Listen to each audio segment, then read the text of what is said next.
दिल्ली धमाके में कश्मीरी डॉक्टर्स का लिंक सामने आया। ये सामने आने के बाद अब कश्मीरी गार्ड्स का भी एंगल निकलकर सामने आ रहा है।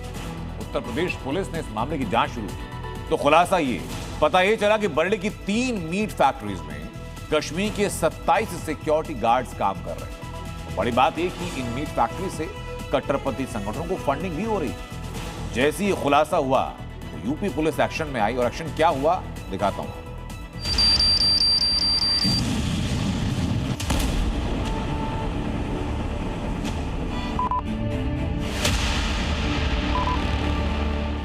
क्या दिल्ली ब्लास्ट का बरेली से भी रिश्ता था? के जो ऑफिस हैं वो बंबई, मेरठ, बरेली और दिल्ली में रजिस्टर्ड है। क्या डॉक्टर मॉड्यूल का एक सिरा बरेली में जुड़ता है?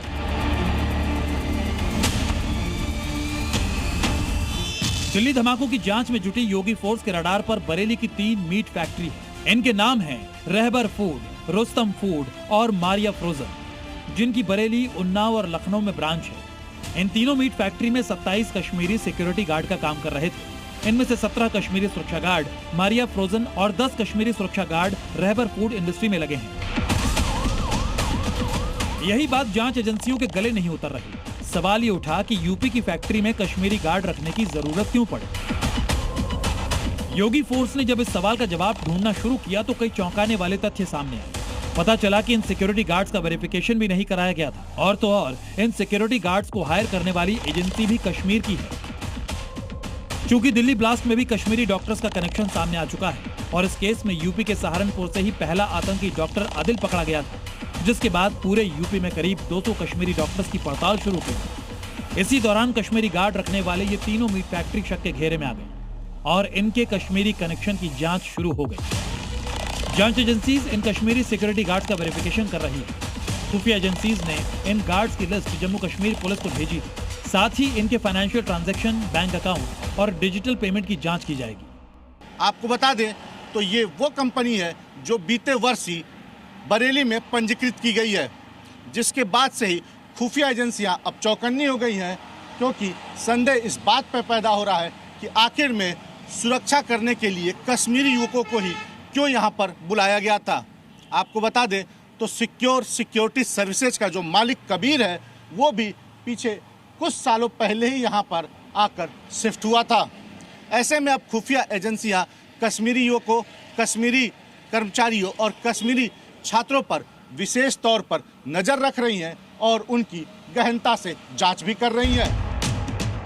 हैरानी की बात यह है कि कुछ वक्त पहले इन मीट फैक्ट्री पर ईडी और इनकम टैक्स की रेड पड़ी थी तो इनके खातों से 1200 करोड़ की डिटेल नहीं मिली थी। इन कंपनीज के जरिए देवबंद की एक कट्टरपंथी संस्था को बड़ी रकम देने की बात सामने आई थी।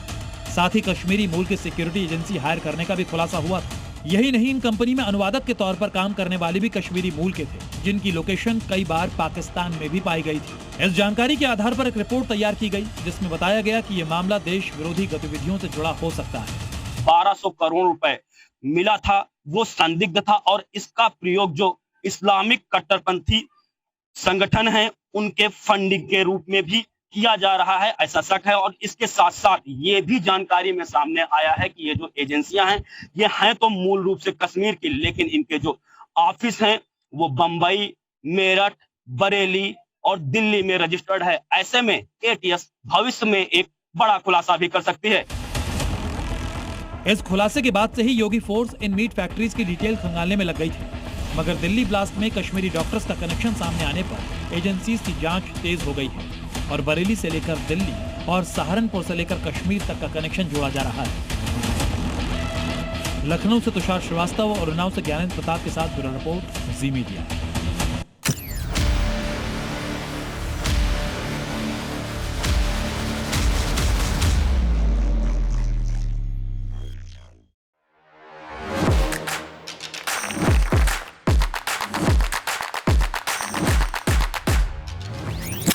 Welcome Dr. Subhash Chandra. And habit can be micro, macro. 66 times if you repeat the same thing, it becomes your habit.